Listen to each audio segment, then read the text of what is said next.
ఏదైనా ఇట్లాంటి వేదికలకు పోయేటప్పుడు 4 మాటలు నేర్చుకొని పోండి, సమాచారం నేర్చుకొని పోండి, రాష్ట్రం పరువు తీయకండి.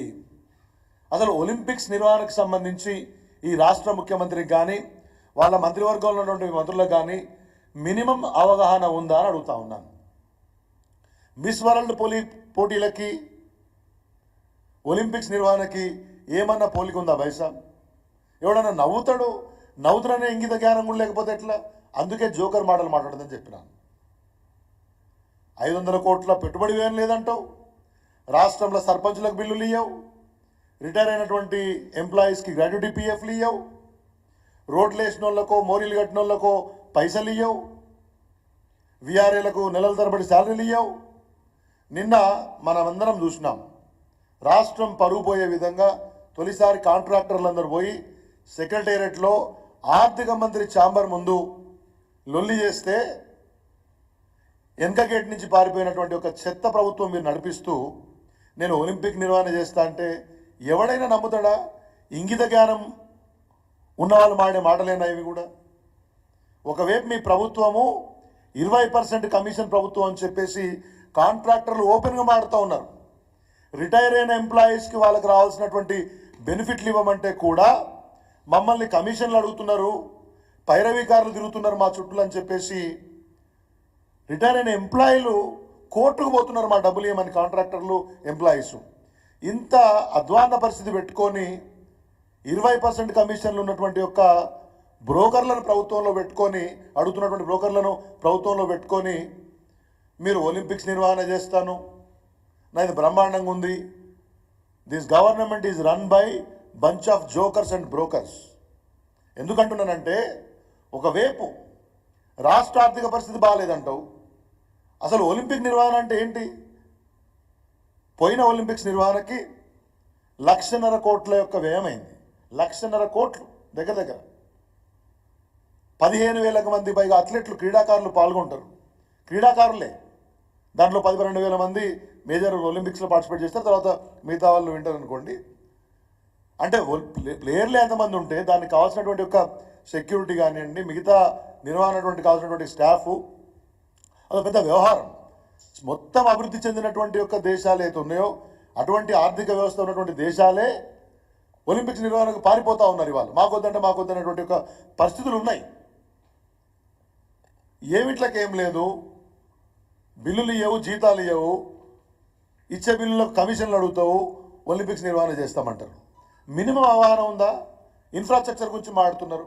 మరి ఇన్ఫ్రాస్ట్రక్చర్ బాగాలేకపోతే బాగుంది అని నువ్వు అంటున్నావు కదా, మళ్ళీ కేసీఆర్ ఏం చేయలేదంటాడు. కేసీఆర్ 10 సంవత్సరాలు ఏం చేయలేకపోతే హైదరాబాద్ ఇన్ఫ్రాస్ట్రక్చర్ ఎట్లా బాగుంటే? మీరు వచ్చి 14 నెలలు అయింది. ఈ 14 నెలల్లో హైదరాబాద్ నగరంలో ఓ ఫ్లైఓవర్ కట్టినావా? పోనీ ఒక ఫుట్ఓవర్ బ్రిడ్జ్ కట్టినావా? పోనీ ఏదైనా కొత్త రోడ్డు వేసినావా? పోనీ అంటే ఏంది ద్వంద్వార్థాల మాటలు? అందుకే జోకర్ మాటలు అని చెప్పినాను. కాబట్టి ముఖ్యమంత్రి గారు అవగాహన తెచ్చుకొని రాష్ట్రం పరువు జాతీయ వేదికల మీద తీయకుండా పద్ధతిగా మాట్లాడాలి. పెద్ద పెద్ద హామీలు ఇచ్చిండ్రు. ఇంకొకటి మినిమం ఎవరికి కూడా వీళ్లకు అసలు వీటి మీద నేను ఎందుకు మాట్లాడుతున్నా, ఒక క్రీడాకారుని కూడా ఈ అంశాల మీద కొద్దిగా అవగాహన కాబట్టి మాట్లాడుతూ ఉన్నాను. ముందు భారతదేశం రెడీ కావాలి. భారతదేశం రెడీగా ఉందా ఒలింపిక్స్ నిర్వహణకి? మన పరిస్థితి మనందరూ కూడా తెలిసి వాళ్ళ నరేంద్ర మోడీ ప్రభుత్వం వచ్చిన తర్వాత 100 లక్షల కోట్ల అప్పు దాటిందని చెప్పి జనం చెప్తా ఉన్నారు. మన డెట్ టు జీడీపీ రేషియో ఇవన్నీ మనకు తెలుసు. పథకాల నిర్వహణకు డబ్బులు లేవని చెప్తా ఉన్నారు. ఇవన్నీ పెట్టుకొని ఇవాళ ఒట్టికెగరలేను ఆకాశానికి ఎగురుతా. ఇక మన ముఖ్యమంత్రి ఏమో సామెత ఉంది, మింగం ఎత్తుకులేదు కానీ బీసాలకు సంబెంగా నూనె అని చెప్పి బిల్లులు ఇవ్వవు, జీతాలు ఇవ్వవు, ఒలింపిక్స్ నిర్వహణ చేస్తా అని చెప్పేసి జాతీయ వేదికల మీద ఎవరైనా పిలిస్తే చాలు పోవాలి, గప్పాలు కొట్టి రావాలి, వీడికి వచ్చి వెనక గంటలకు వెళ్ళి పారిపోవాలి. ఇది ప్రజాప్రభుత్వం అవుతుందా? కాబట్టి అసలు సమన్వయం గురించి మాట్లాడాల్సి వస్తే దానికంటే ముందు ఇవాళ మిస్ వరల్డ్ పోటీలు చేస్తామని చెప్పేసి గొప్ప మాటలు మాట్లాడుతూ ఉన్నాడు ముఖ్యమంత్రి గారు. మొత్తం ప్రపంచంలో అత్యంత ప్రజాదరణ కలిగినటువంటి ఫార్ములా ఈ కార్ రేస్ని హైదరాబాద్ నగరానికి ఆ రోజు కేసీఆర్ గారి నేతృత్వంలో కేటీఆర్ గారి కృషితోటి తీసుకొచ్చి ప్రభుత్వం వైపు నుంచి ఒక 45 కోట్లు ఖర్చు పెడితే రాష్ట్రానికి 750 కోట్ల పైగా నేరుగా ఆదాయం వచ్చింది. హైదరాబాద్ నగరాన్ని, తెలంగాణ రాష్ట్రాన్ని ఎలక్ట్రిక్ వెహికల్స్ యొక్క మ్యానుఫ్యాక్చరింగ్లో, కాలుష్యరహితమైనటువంటి ఒక వాహనాల యొక్క వృద్ధిలో ఒక హబ్గా తయారు చేయాలి.